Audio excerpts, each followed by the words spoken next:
Today, I want to give people some tips on how to fill in the Yoga Alliance application. It is a big puzzle to fill in, but two things that we do a lot of coaching on are how to submit a daily schedule the way Yoga Alliance wants to see it. And then second is how to write the descriptions of your core competencies. This is the Yoga Alliance guidebook. You're going to get this from the Yoga Alliance website. And when we coach, we usually start off looking at page 7. This is the application checklist. And this whole guidebook is 74 pages long, which is why people get confused.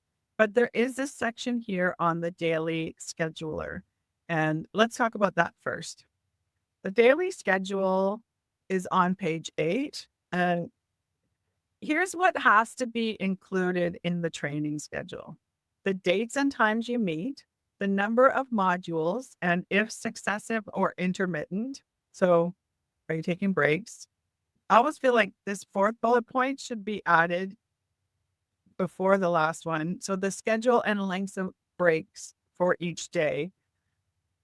If you say you're meeting from 8 a.m. till 5 p.m., they won't accept that. Yoga Alliance wants to see that we're meeting from 8 till 12, and then we're taking a half-hour break, and then we're meeting from 12:30 till 4:30 or whatever your schedule is. You have to show the breaks that you're taking, and they won't let you just schedule an 8-hour day without any breaks. I think the maximum time for a break that you don't have to report is 10 minutes. But this is the big one. This is the one where we do most of our coaching with people. And depending on the level of coaching that people get, we either get them started, or if they buy our full coaching package, then we will actually help write these educational categories and assign them for people. So this is the educational categories and other curriculum for each day and time. There's 4 educational categories, 5 if you include the practicum. But within each of those big educational categories, there's subcategories, and they call them core competencies. And we thought back in 2020 that those core competencies were suggestions, things that we might like to include in our training. And we found out when we submitted our application that was not the case.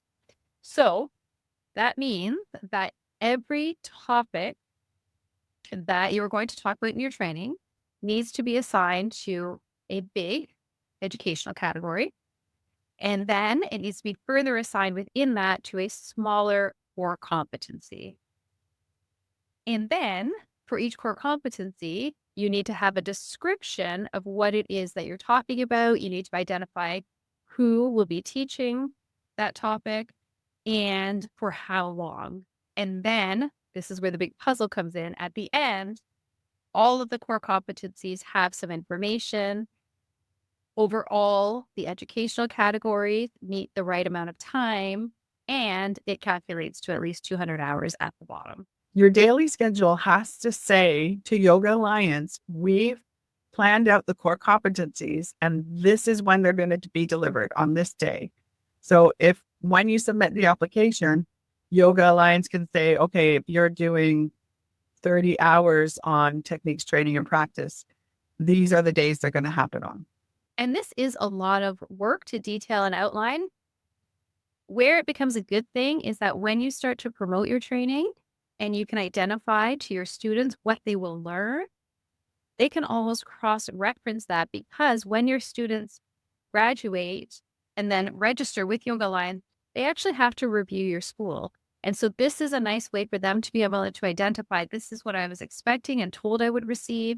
And then the trainer stayed on track. And I did, in fact, receive this complete training as it was outlined. And so what I signed up for is what I got. Because as a trainer, I don't know if you can relate, but it's very easy to get off topic. It's very easy to spend a ton of time in yoga philosophy and then brush through the techniques training, or not spend too much time on reflection. And Yoga Alliance wants to know that all of these categories have weight to them, and they all need to be accounted for, and need to spend a certain amount of time in each category. So it keeps you on track. So it is a good thing, even though it's a lot of work.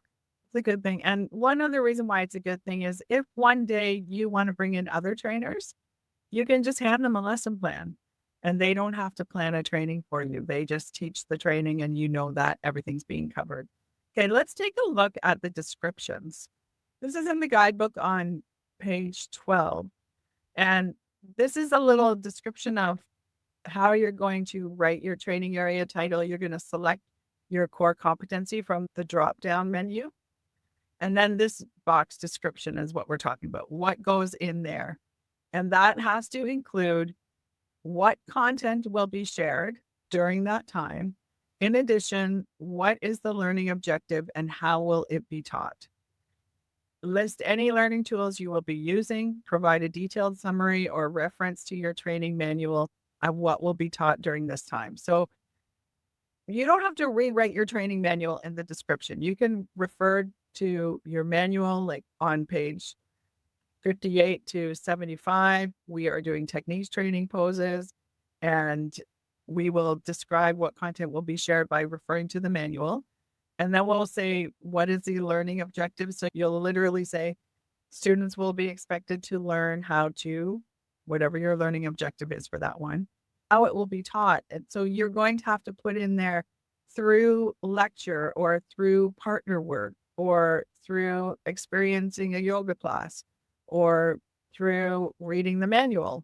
If you want to get your application approved pretty quickly without a lot of changes, you're trying to give the person reviewing your application at Yoga Alliance a picture of what's happening in that training so that they can be, oh, they're going to be doing group work, they're going to be doing partner work, they're going to be working on their own, I'm going to be mentoring them, they're going to be practice teaching. All of that is described in your descriptions so that Yoga Alliance is, okay, this is a well-planned training and we can approve it. Absolutely. And I think that is where we spend most of our time doing coaching, because typically what we've seen is people get very excited to lead a teacher training and they start writing a manual, which is a feat in itself and a massive accomplishment.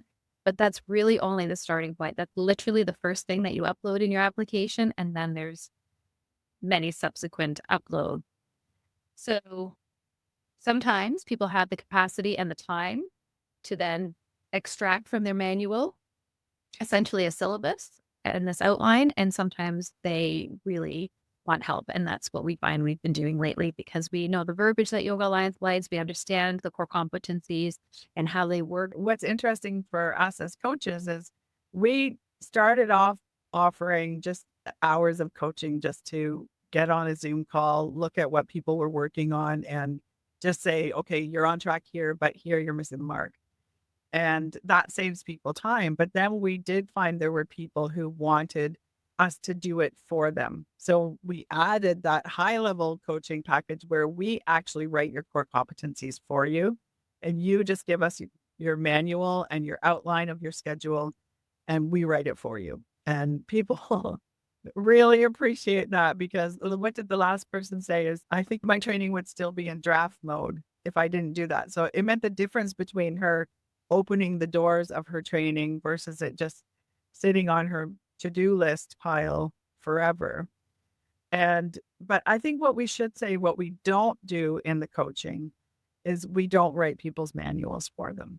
We already wrote a manual. We know how much work that is. And we license that manual out in the Yoga Trainer Fast Track with a whole syllabus and lesson plans and everything already planned. So we don't want to write manuals again. We know how much of a task that is. So another nice feature of that full package coaching is we commit to getting you through the finish line. And we have had good experiences so far. Everybody who has used that full package has gotten their training approved on the first pass. It takes the guesswork out for people and it helps people to understand exactly what to put. In fact, we put it there.